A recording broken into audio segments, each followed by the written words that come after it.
one of the academic FY1s at North Middlesex and Royal Free Hospital. So today we're going to be running through the academic interview for the Specialised Foundation Programme. And this is a, did I say clinical interview? Might have not just changed the word. I should say academic. Anyway, sorry, accidentally exited the slides. Can you see the full screen slides still?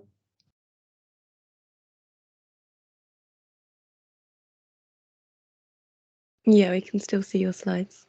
Great, perfect. So, yeah, just to clarify, this is the academic interview. Forgot to change the title page here. And this is a station that you can get a lot better at with just some practice every week, reading different abstracts. So I'll run through how I got a lot better at it and the approach that I took. I'll give you two different approaches for how you can critically appraise. In your practice, you can try both of them out and see which one works for you. So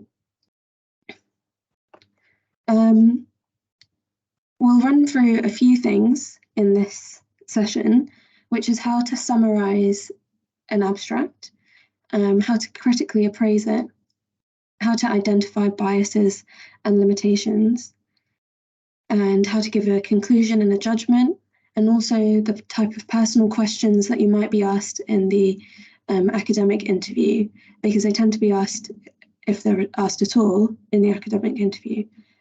However, I wasn't asked any personal questions last year for my London interview. I'll also give you examples of other types of weird questions that they might ask you that are not related to the abstract. And the interview can be variable. I've heard different things from different people about how their interview went, in terms of it being either led by yourself, when the interviewers allow you to talk through everything that you want, or more interviewer-led, where the interviewer will grill you and ask you questions and direct the conversation more. So it's important that if you're practicing with a partner, you try both styles, where you have a chance to get used to getting interrupted a lot, because you don't want to be thrown off on the day. So let's start with the more straightforward type of thing that you can prepare for, which are personal questions. So if you've applied to non-London units of application, you will have prepped answers for these questions already, and it's about just learning your answers for those and expanding on them. If you haven't, then I'll just repeat the same advice that I gave for the white space question talk. So you'll typically be asked questions like, why AFP, why here, what makes you a suitable candidate, or tell us about a time you did X, Y, Z. For those types of questions, you can talk through your answers in a camp format, which is you talk about the clinical aspect that draws you to a location, academic aspects, the potential opportunities for management, development, and personal things. Personal things should kind of come in as a last point, for example, talking about the geographics of the AFP that you want, whereas the first three things should take priority when you're talking about those. In terms of the other types of questions where you're asked to give about a time you did X, Y, Z, STAR is a really good framework for this. So you talk about a situation, you talk about what you had to do, the task, the actions that you took, the results about that, and how to, on reflection, what your future actions would be. You can refer back to the white space question talk for more advice on how to prep these answers. And other types of questions you might get are about your research interests or experience, and you can talk about these in a point evidence analysis format. It's best to take one interest or one experience and go in depth about that, rather than listing of things, because they will have had a list of your qualifications in the shortlisting, and that's not really what they're here to, what they would want to hear. It's more interesting for them to hear about how much you enjoyed something, or the types of specific skills you developed through one particular project.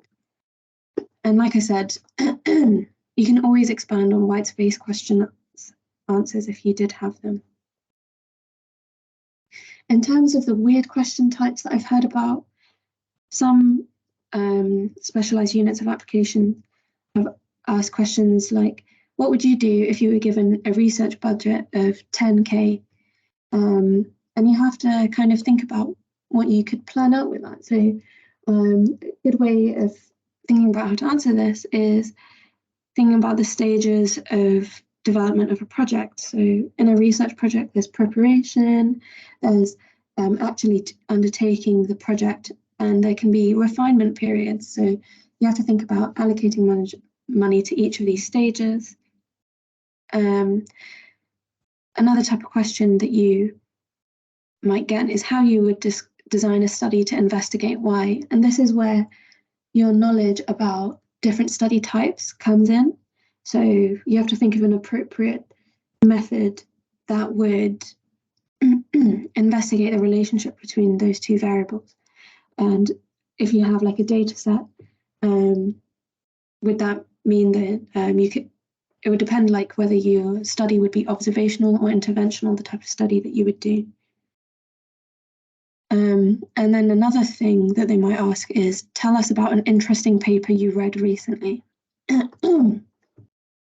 So for that, I would just read a paper on a specialism that you're already interested in and just have that kind of ready in the back of your mind, and keep in mind one thing that's interesting about that paper and one limitation of that paper, or something you would want to read up more about stemming off from that, because that kind of shows that you have like a thirst for knowledge and a curiosity and that kind of analytical thought process to want to learn more or find out what other research there is.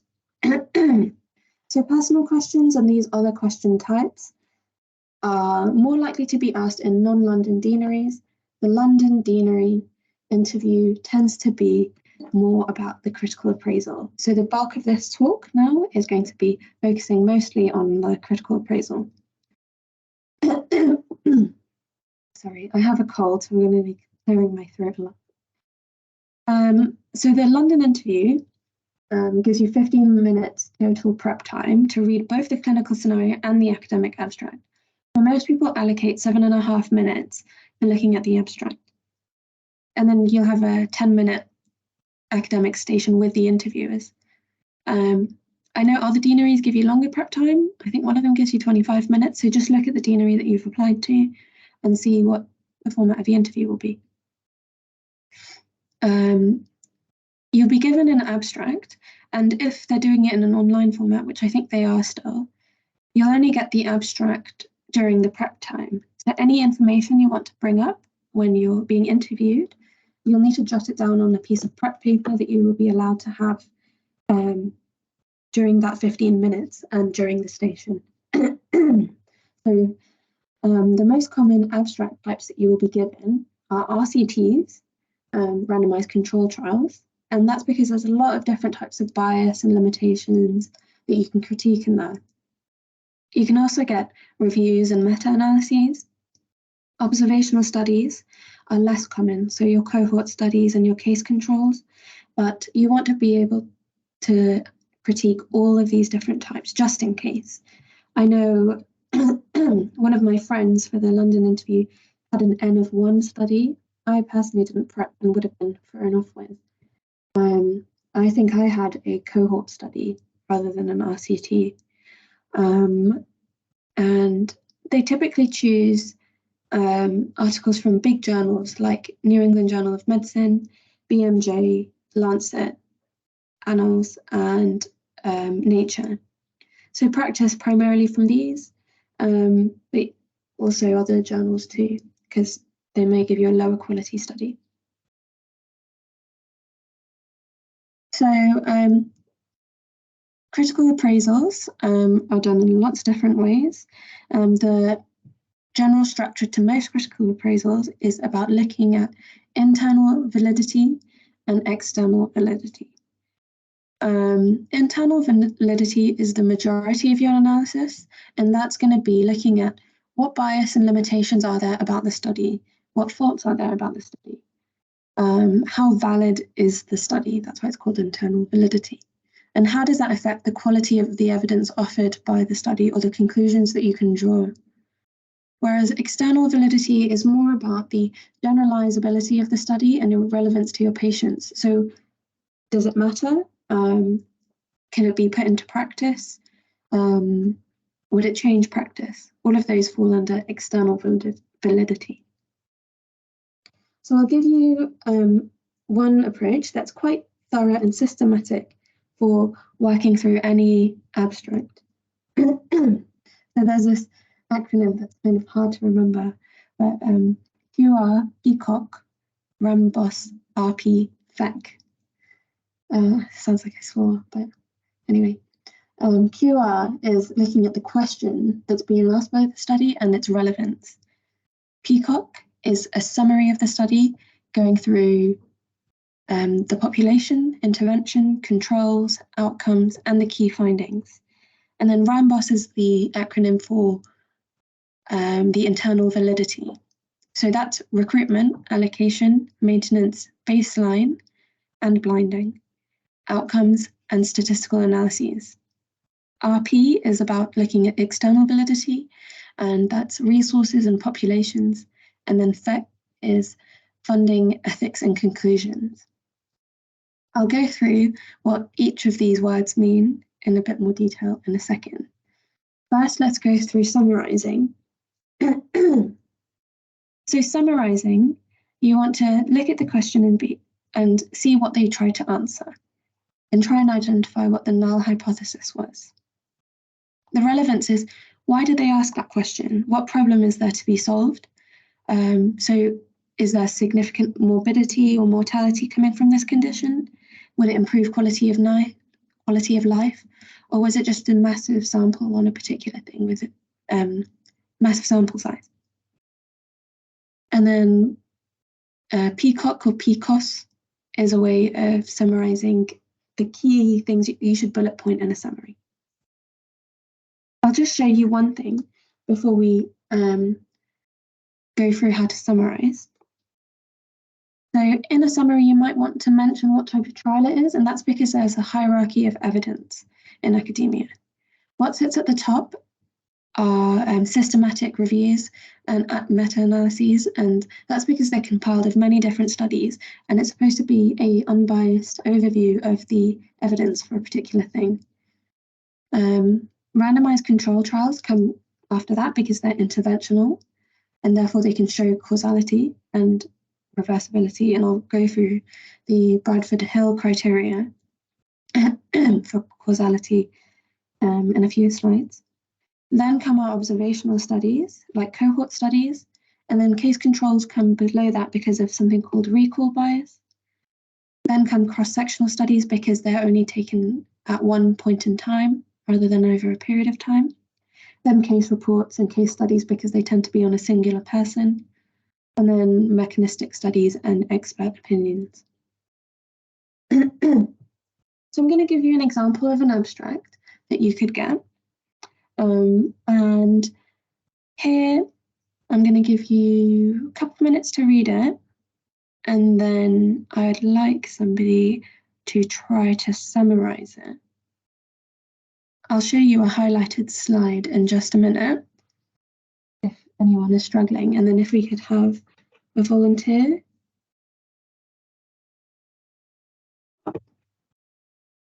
I have the chat open in my phone, but it would be better if anyone can unmute.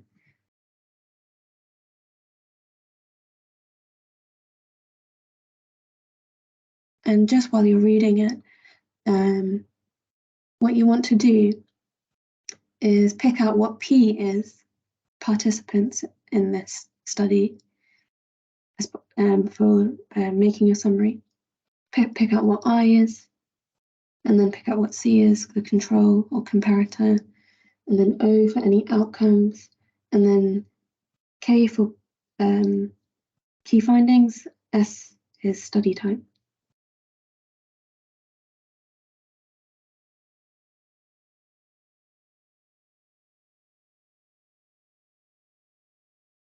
I'll show you the highlighted version that I did. I've used two colours because One is going to be for interpretation of statistics that we'll run through a bit later.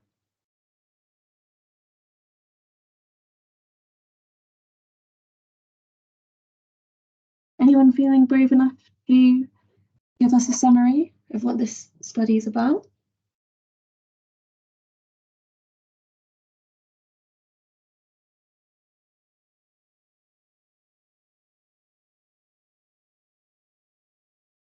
I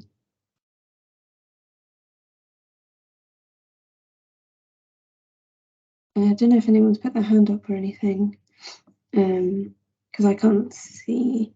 But if not, if nobody wants to do that, do you want to type in the chat what P is, so our participants for this study?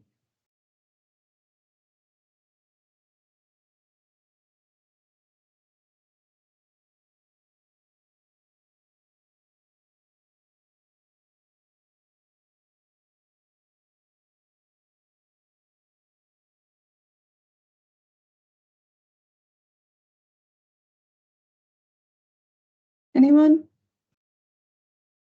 Can you type in the chat?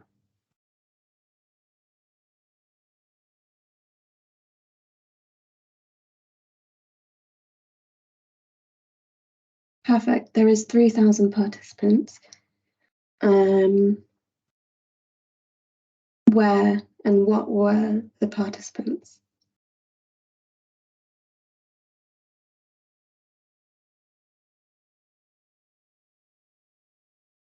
Like, did they have any condition? Was there a criteria there? Patients with aortic stenosis, exactly. That's important. And so is their demographic. That's right. They're from Europe, Australia, and North America. That's important because they're Western countries, so similar demographic to the UK. And 3,000 is definitely important because that's a nice large sample size. Okay, let's talk through I then. What was our intervention here?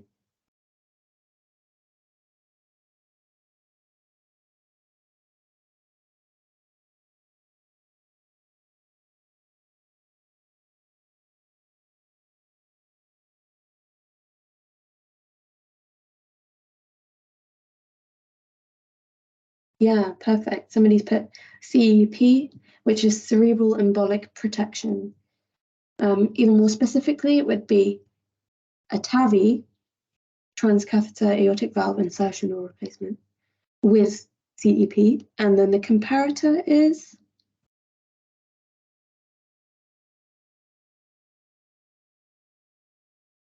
just TAVI, exactly. So no cerebral embolic protection device. Okay, that's PIC, and then O for our outcomes.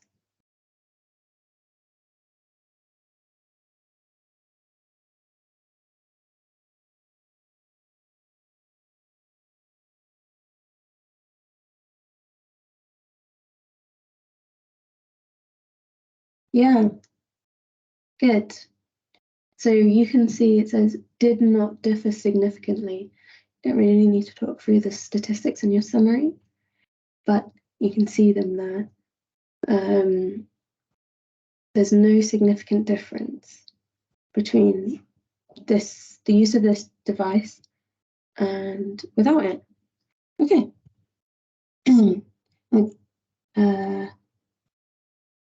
Well, actually, that's our key finding, that there's no significant difference.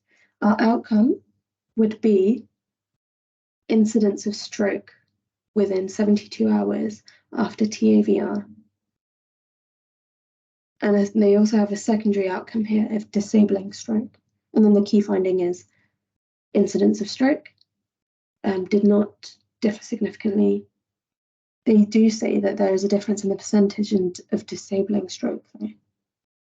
But we don't have some statistics there that are important for the interpretation. So we'll continue. This is the summary I would give. That would be 20 or 30 seconds.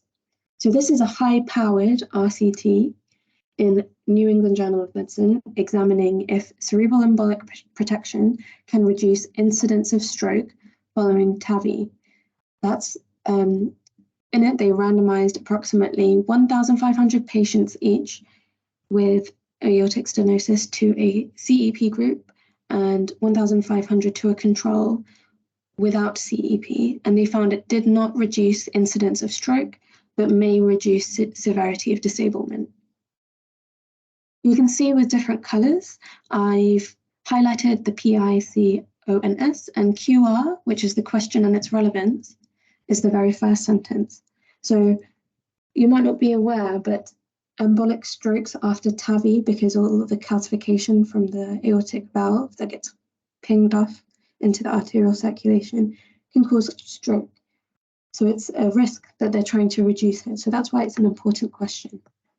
I've written high-powered because they have quite a lot of participants, 3,000. And power is something I'll talk through just briefly now. Power is, you want it ideally to be 80% in a study, and that means there's an 80% chance of picking up a difference where it actually exists. It's the probability of correctly rejecting the null hypothesis and detecting a true effect if there is one. If you had too small of a sample size, you could make something called a type 2 error, which is where you falsely accept the null hypothesis, stating that there's no difference when there actually is. So the bigger sample size you have, the less likely it is you could make that problem. And just by saying those words, it shows you know the jargon, and it shows you know that this sample size is likely to be adequate for detecting a strong effect. Type 1 error is something else less relevant to this that I won't go through now, but it'll be in the comments of this slide if anyone's interested to read it as part of their prep. So now if we talk about internal validity, how you would critique that. I mentioned it with recruitment, and that's about looking at how many centres are involved, how did they recruit the participants, were the recruitments on a volunteer basis, and how many centres were there. Allocation is about how did they put people in different groups, so randomization, and the type of randomization that they did. Maintenance is about looking at how many people stayed in the study. Were there dropouts? Was it intention to treat, or was it per protocol? I'll quickly go through what intention to treat or per protocol means. So you can analyze results in two ways. You can analyze it. So for example, in that study that we just looked at, actually you can't use that as an example. So say if we had a study about statins, and during the course of the study, some of the people on the statins stopped them because of the myalgia or something. So they all kind of discontinued the treatment, right? But say if you only, at the end of the study, you examined the results for the people on the statins, discarding anyone who dropped out because of those side effects, and compared it to a control. That would be a per protocol analysis. And that gives you a better idea of what the drug's actual efficacy is, what it actually does to, say, serum cholesterol. But it's not very reflective of real life, because if so many people drop out due to myalgia, then the real world effectiveness of this drug is going to be less good because people will stop taking it. So an intention to treat analysis is when you analyze the data based on the groups to which participants were randomized. So even if they dropped out of the statin group, you'd still analyze their data as if they were still in it. And that gives you a better idea of the effect of that intervention, adjusted for its tolerance or its likelihood to lose people to follow up. And that's more representative of the likely real world effect. So it's helpful if the study has both of these things. In terms of blinding, you want to know to what level was it blinded? Was it open label? Was it single blinded? Was it double blinded? Or was it triple blinded? A study being open label isn't necessarily a disadvantage, although it introduces some bias, because it allows continuous monitoring of the outcome throughout the trial without having to unenroll anybody. So as soon as a benefit is seen, then participants who are in the control can be switched over to the intervention. And a lot of COVID trials were done open label, so that, again, as soon as a benefit was seen, people in the control could be switched to the intervention arm. In terms of looking at the outcome, you want to define what's the primary outcome, what was the main thing that they tried to find. And that would be the outcome that the study was powered to find. So they need to have enough people to detect what the primary outcome. You want to know what any secondary outcomes were, what any composite outcomes were. So if they measured a combination of things to deduce the effect on a certain thing. So for example, measuring serum cholesterol and hypertension as a marker of likelihood for heart attack, that would be kind of a surrogate endpoint or surrogate outcome. It's best practice as well to have outcomes designed a priori, which means before the study takes place, because it's less likely to introduce bias. If they change the outcome mid-study, then that can be a bit fishy. That can be like fishing for results. And you want to know what the follow-up period was for that particular outcome. Another important outcome is a safety outcome. So did they have a safety outcome that if X many people had strokes, for example, they would discontinue the study? And that's kind of an ethical thing as well to prevent harm, so non-maleficent. And then S is our interpretation of statistics. So any p-values there, the power, relative risk, odds ratios, hazard ratios, sensitivity of tests versus specificity, absolute risk reduction and number needed to treat, and the number needed to harm. We will have another talk on statistics and study types that will go into this in much more detail. So I mentioned the Bradford Hill criteria, and this is a criteria in a randomized control trial for showing causality. So something needs to have all 9 of these features to show that, to be able to say that X causes Y. So it must be temporal, as in the outcome happens after you've introduced the thing.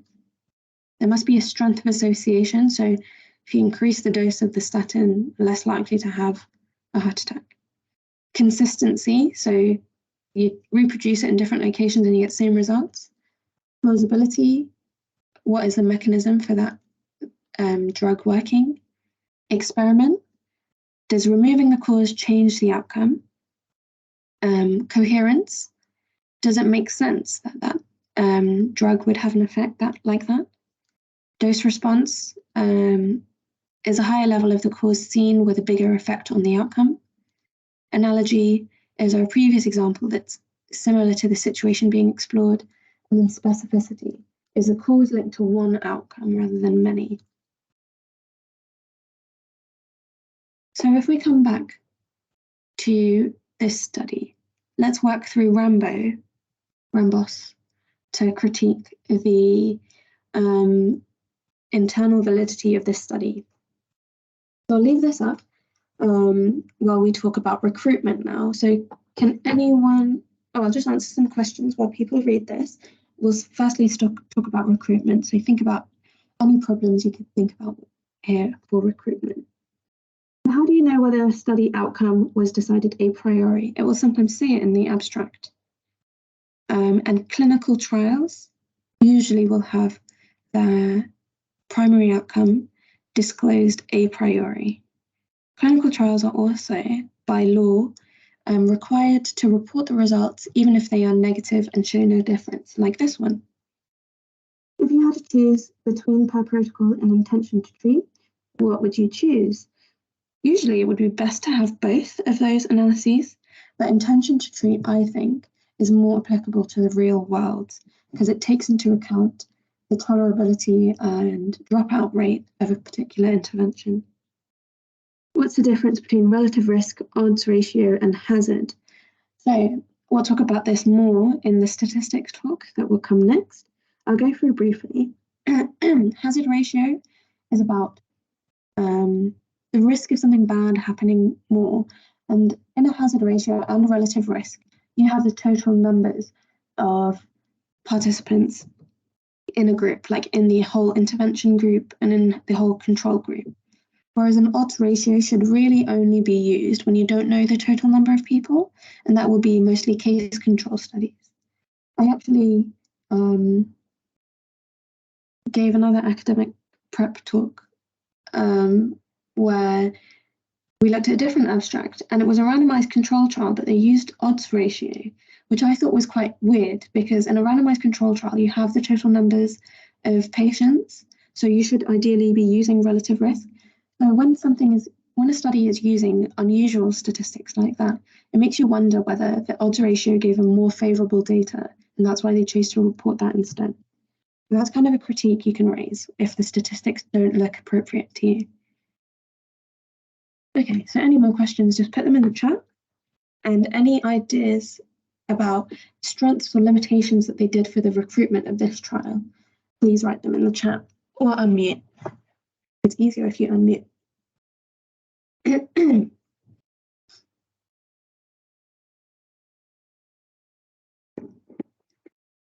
Again, recruitment is looking at how many centres, what were the inclusion, exclusion criteria.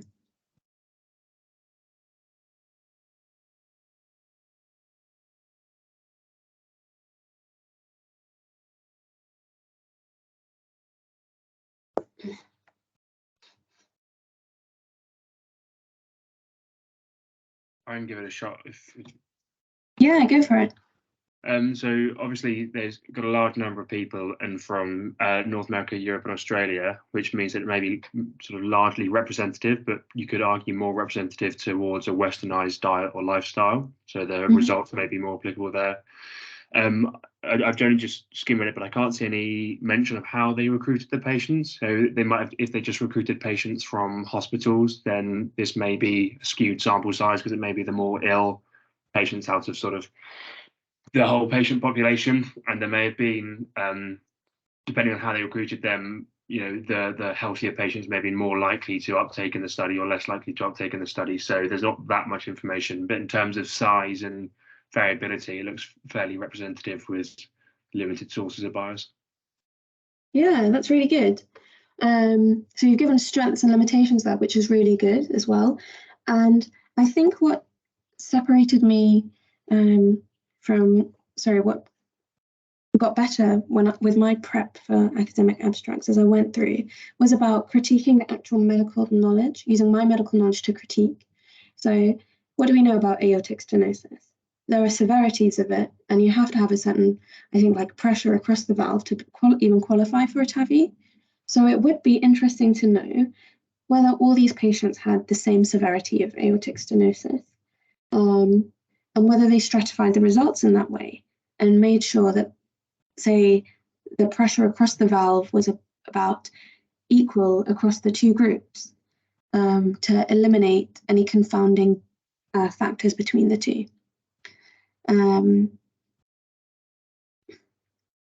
Yeah, so try and use any medical knowledge that you have to critique this, because I think that's what will separate you from others.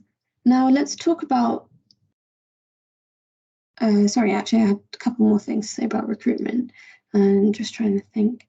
So in the recruitment part as well, you may want to, if you don't have certain information, that's also something that you can raise as a critique of the abstract. So you can say that I'm unsure what the exclusion criteria were for participants in this study. For example, did they exclude anyone with predisposing factors for a stroke, like AF or thrombophilia?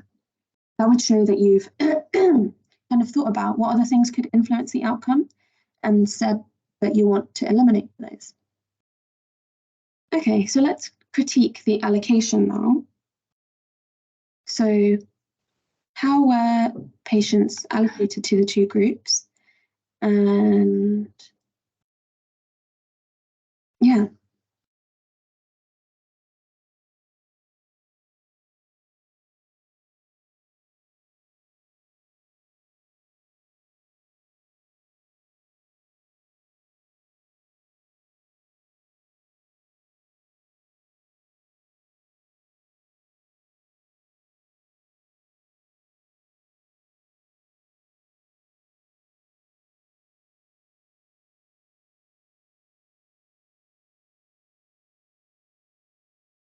Patients were randomly allocated into a kind of test group and a control group, initially of even numbers, of even size, but then in practice, the test group was smaller due to the logistical practicalities.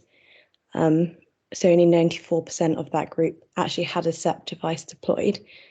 And it's unclear whether there was any kind of blinding in this process. And yeah, not sure exactly how it was randomized, but you would assume by computer.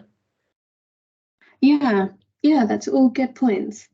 Your mention of blinding too is really important as well. Do we think this study is likely to have been blinded or not?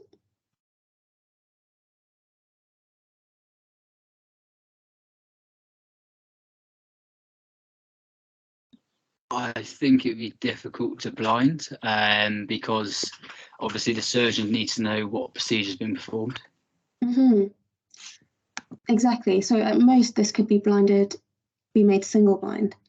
It would be quite hard to blind it in any other way. So that's a limitation of the study, and would incorporate a type of bias that I'll mention later. Can anyone think about a type of bias that would arise from just a single blinded study? Observer bias? Yeah, exactly, observer bias. So the neurology professional examining them might know that the people who have CEP have had that, and therefore be like, oh, that looks like a stroke symptom. They feel a bit weak in the power of their left arm there. So that could influence results. So on a patient level, there would be something called performance bias if they know as well. So they might feel a bit weird after the surgery, knowing that they didn't have the CEP. Okay.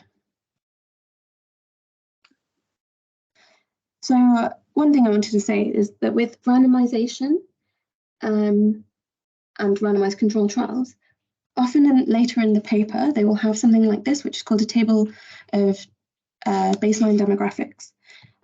You wouldn't see this in the abstract, obviously, but this is something that you can mention that you would like to see to ensure that demographics and confounders are equally distributed between the two groups. Because often they will give you this table with standard deviations that you can see here. So you can make sure when you're reading that all of the standard deviations overlap, and therefore they're unlikely to be statistically different, the two groups. So that's something that you can mention you'd want to see by reading the whole paper. So coming back to the rest of Rambos, so we got up to A, so the next one is maintenance. So what type of analysis did they do for this? Intention to treat per protocol, and was there much loss in the participant group?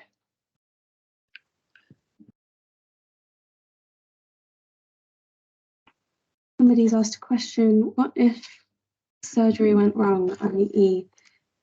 the CEP device was done wrong?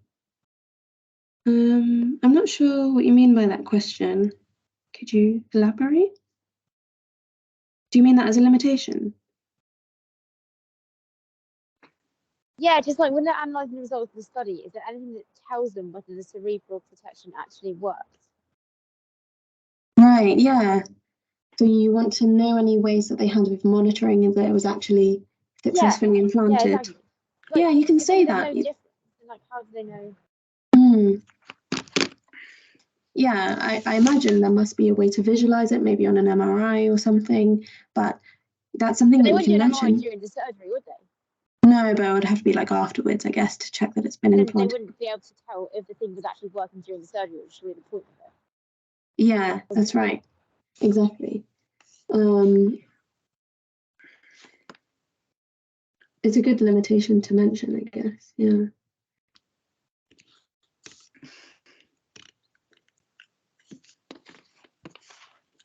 So anyone want to try critiquing the maintenance period of the study? Yeah, so I'm happy to do the maintenance. Sure. So they've used intention to treat, which is, I think, a good thing, because when you attempt surgery, there's always going to be a dropout because of complications, etc. And therefore, it's important to include that in your analysis because it then gives you the real world response of that intervention. Yeah. So Perfect. there is a minimal dropout, basically. Yeah, exactly. So the dropout here is mostly from deaths, isn't it? So you can't eject the CEP device, I suppose. So it's minimal, but obviously it still exists. You want to know what the cause of death is as well. And maintenance, you can also be talking about the follow-up period, which I think is important to critique here. So they looked at incidence of stroke when.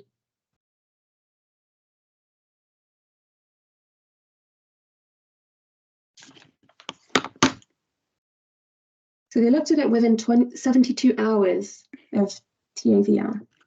That's quite a short time frame, I feel, because there could be ischemia that takes longer to develop from the calcification, or maybe the calcification could give rise to narrowing that would predispose to ischemic stroke later down the line.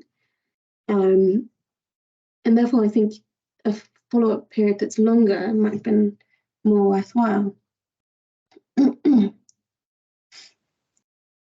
Okay, so the next part was our B, so blinding. We've already kind of talked about that.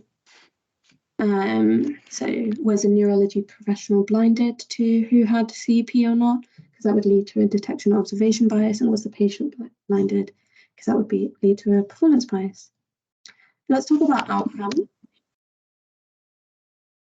Anyone want to interpret and critique the outcome?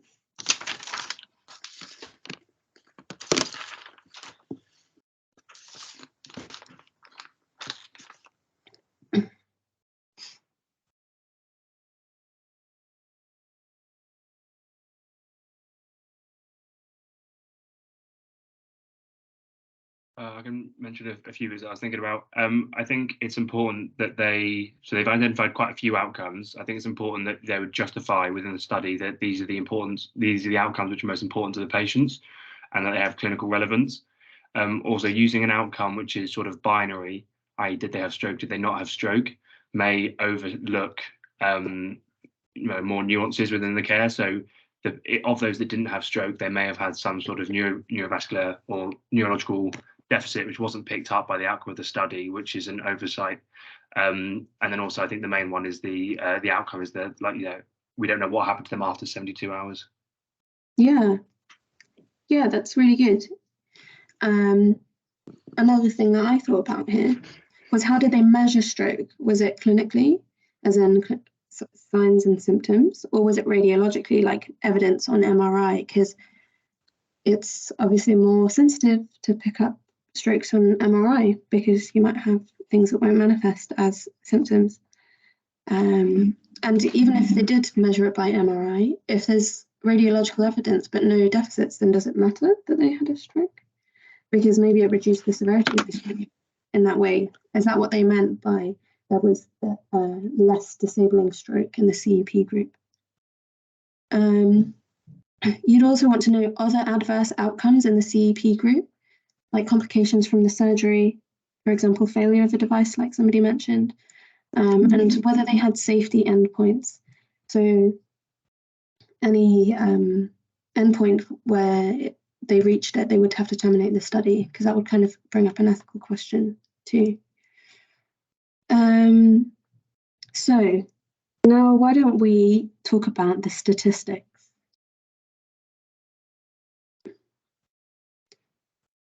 So we've already kind of interpreted the result, but anyone want to interpret what statistics they've given us?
Okay, so we have statistics about the incidence of stroke after 72 hours being not significantly different between the two groups. And they give us a difference between the two percentages, right? And they give us a confidence interval. Anyone want to interpret that confidence interval? Or know how to?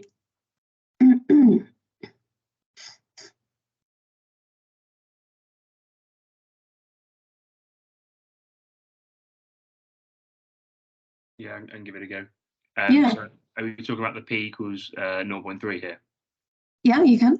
Yeah. So if it's under 5% or 0.05, then there's a less than 5% probability that the results are due to chance. So that this is suggesting that the results aren't due to chance and that the difference is due to the intervention, and it's significant statistically.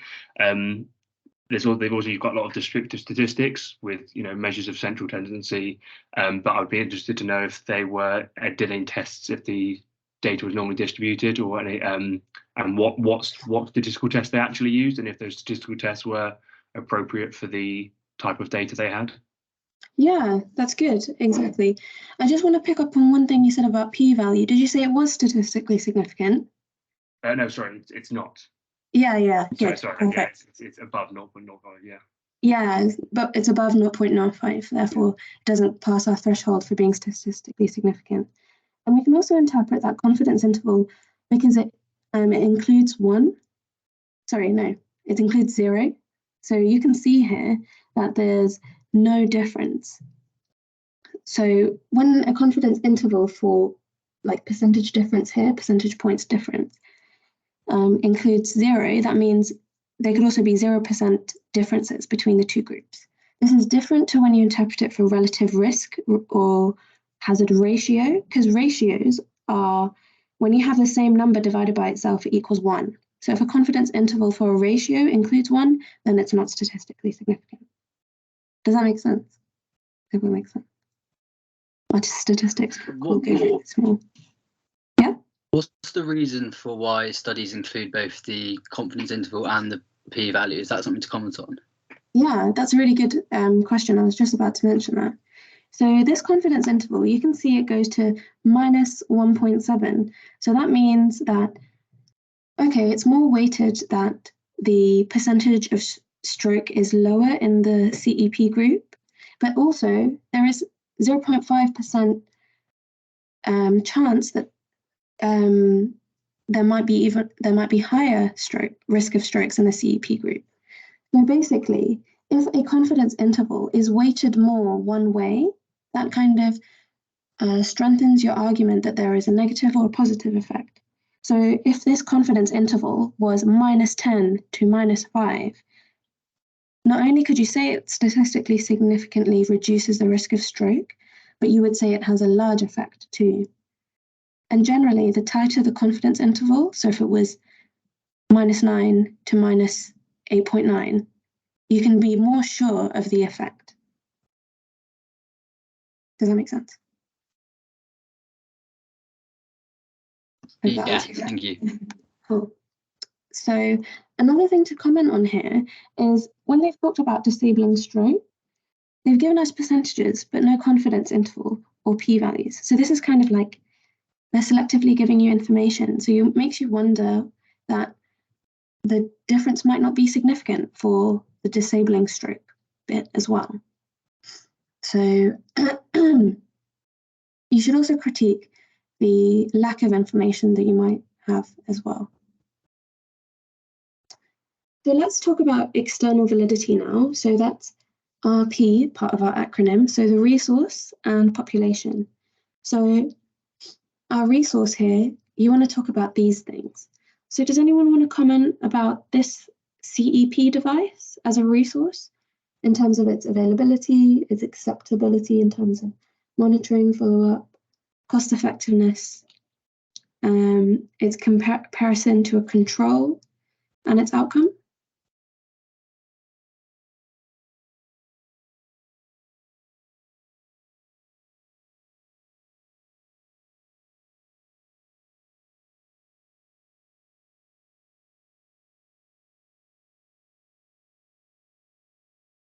So here we're less thinking about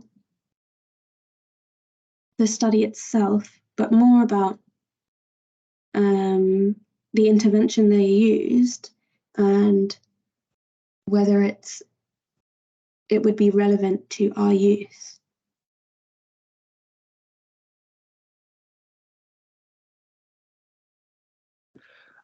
I think the first thing to consider is there's a difference between healthcare systems. So you're looking at areas which use privatised healthcare compared to NHS. So without being a cardiothoracic surgeon, I don't know how expensive this is, but I assume it's adding probably significant cost to the procedures. And therefore you need to know whether it would be able to be used across the NHS, especially if the effect that the procedures having is minimal. So if there's only a slight improvement, then you're looking at your cost effectiveness and deciding whether the cost is worth it in terms of the results. Perfect. That's exactly what I would say for here.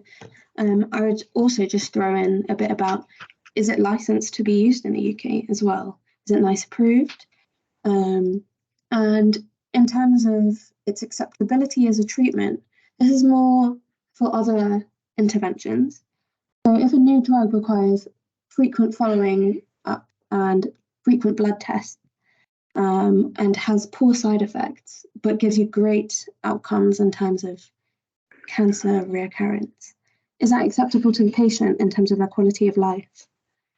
Does it negate any positive benefit it might have? Cost effectiveness analyses are done for every NICE approved treatment. So it's well known that statins prevent more money being spent on MIs down the line. So for this device, we would want analysis of its cost effectiveness as well. And the study user control, which is completely ethical here, because there is no standard of care to prevent embolic stroke post-TAVI. But if there was something that we already used, they should have compared this device to that thing, because the usefulness of the results would be easier to interpret. And it would also be more ethical because the control group would be treated with something at least. So now let's interpret whether this population was relevant and generalizable to our population. So think about the demographics and its similarities, inclusion and exclusion criteria, and recruitment bias.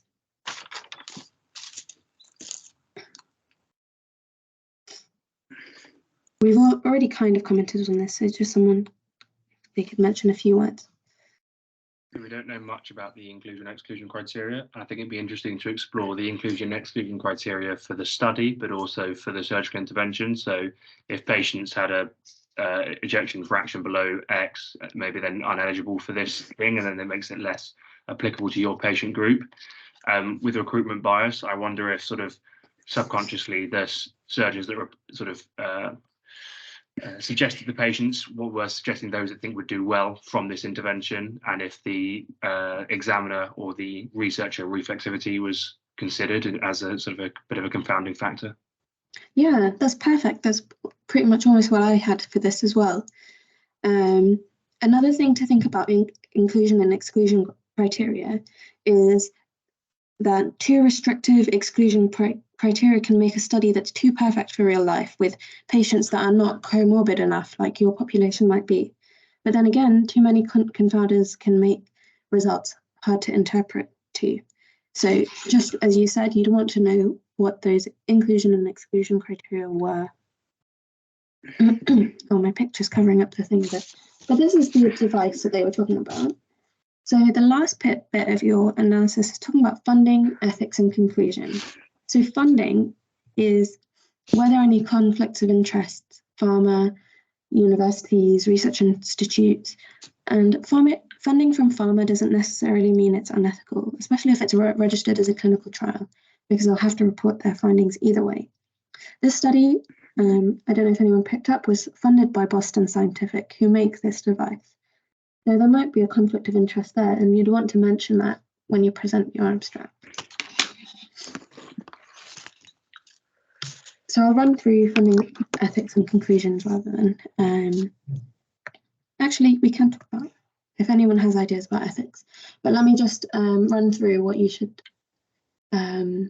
mention. So, according to the Declaration of Helsinki, the well-being of the human subject should take precedent over the interests of science and society. This consideration should take precedence over any laws or regulations. So it's really important that patients are safe in the trial, and a lot of things should be done in an ideal trial to ensure this. So a patient should be given informed consent. The intervention should be at something called clinical equipoise, and that's when there's genuine uncertainty within the medical community over which intervention is superior. So we don't actually know that CEP might be better than nothing.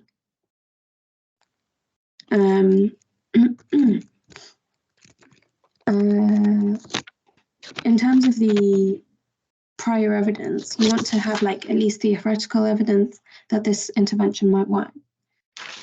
And I already mentioned for controls, it's most ethical to use the gold standard or standard of care for the comparator group. You should only use a placebo if there is no standard of care, no existing treatment. And then for the outcome, to ensure safety, you should have a safety outcome where you will stop the trial if X many bad things happen. You should also monitor for risks and side effects and have a data safety monitoring board that should monitor the trial for adverse effects and end the trial if needed. The pillar of medical ethics should apply as well, and you can mention these in your interview answers. So in terms of mortality, were patients enrolled with informed consent with the ability to drop out? Was there beneficence in terms of a theoretical benefit? And I already mentioned clinical equipoise. Was there an idea of non-maleficence with safety endpoints and interim analysis, which is when you analyze the results halfway to see if there's already a benefit and you can stop the trial early or stop the trial if it becomes dangerous.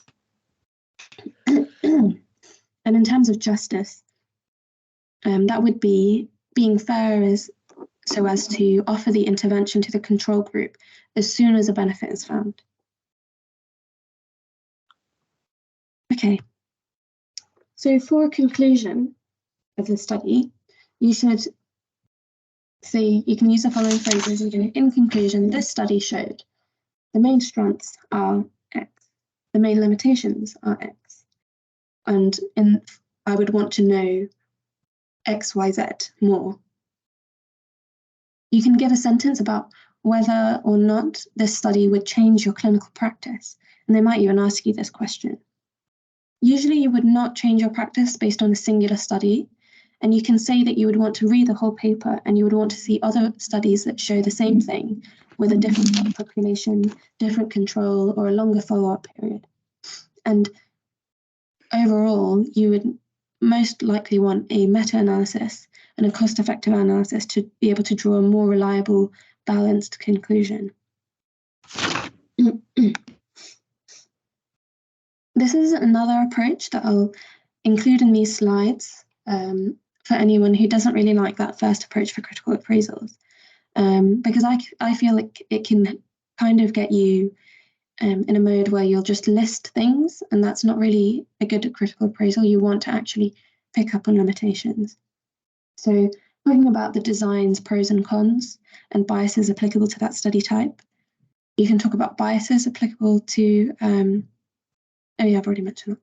You can do a PICO where you dig into each part of the PI, C, and O to critique it. So was the sample size good or well or poorly powered, inclusion, exclusion criteria, etc. Interventions, drug, dose, timing, duration, and the rationale for it. The ethics of the control, whether it was gold standard or not.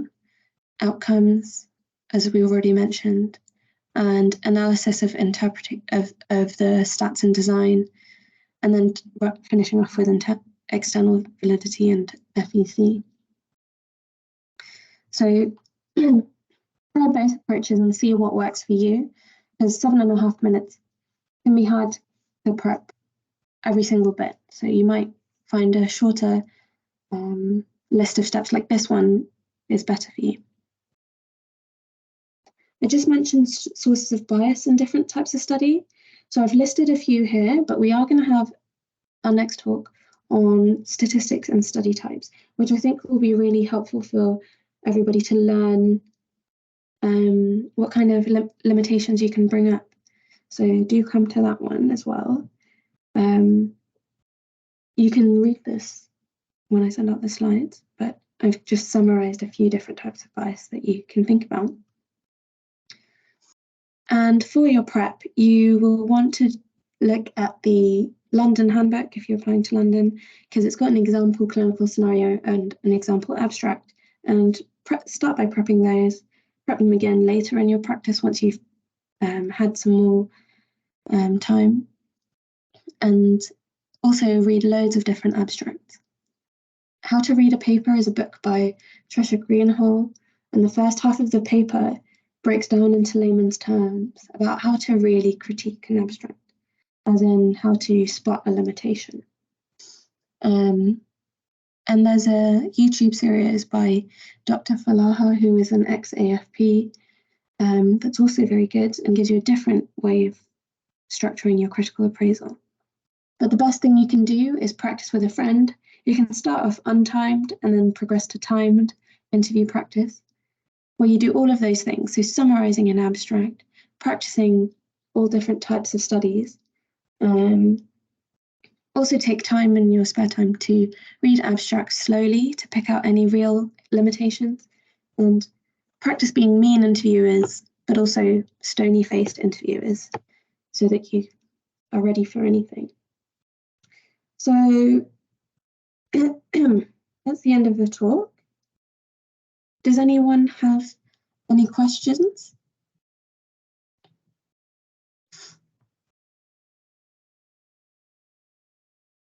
I've got a quick question, if that's all right. Yeah. So other than sort of a basic understanding of basic medical statistics, how much is roughly expected of you? Because I think it's an area I'm kind of weak in. I think it's one of those things that differentiates the top people from lower down. If you're able to be grilled on statistics and answer most questions, then that will obviously put you in the highest bracket. And I don't think you need to know like all the different types of statistics, like Bayesian statistics and random ways of adjusting for confounders. But as long as you can name drop a few that for the common study types, I think you'll be fine. Yeah, perfect. Yeah, thank you. That being said, you want to know how to interpret the main things like confidence intervals, p-values, hazard ratios. As you read any abstract and you come across a new type of stat that you've not read before, just look up what it means, and hopefully you'll remember that if it does happen to come up in your interview. Any other questions? Yeah, sorry, quick question. I don't know if it was just asked because my internet quickly cut out. But in terms of when you're doing your summary on the abstract and then going on to the internal and external validity, would you comment that this is stuff that you're not sure on what's probably been commented on the actual main body of the paper? For example, when you're talking about like the methods, it's definitely going to be elaborated in a high power journal. Would you say that, or would you say that is a weakness of this study? You would say you'd want to read the paper for that information. Okay. But you'd be looking for XYZ information to see that they've thought about it.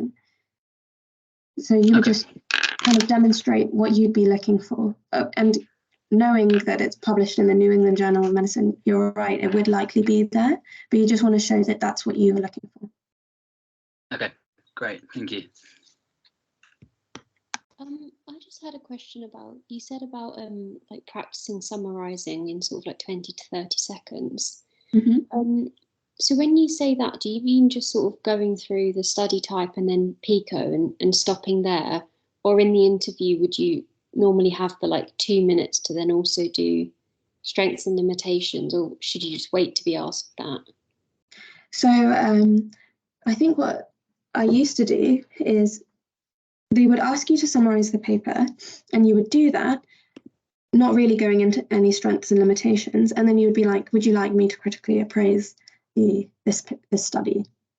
And then you would dive deeper into all of those things. Okay, cool, thank you.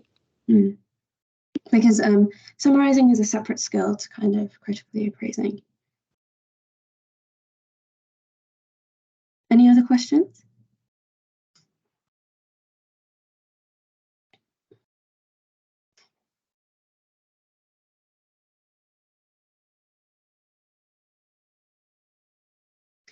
My email's on the slide if anyone does have questions later when they practice. And we will run tutorials where we will go through abstracts and do timed practice in breakout groups, which I think will be really useful. Because it's always useful to as well hear what limitations other people pick up, because it helps you think differently too. So stay tuned for that. Please fill out the feedback form, because it helps us know how to improve for next time, and also gives us something to evidence that we did this course. And there'll be a box in there to leave your email if you aren't on our mailing list already. So if nobody else has any other questions, then we'll leave it there. Cool. All right. Thanks for coming, everyone. Bye.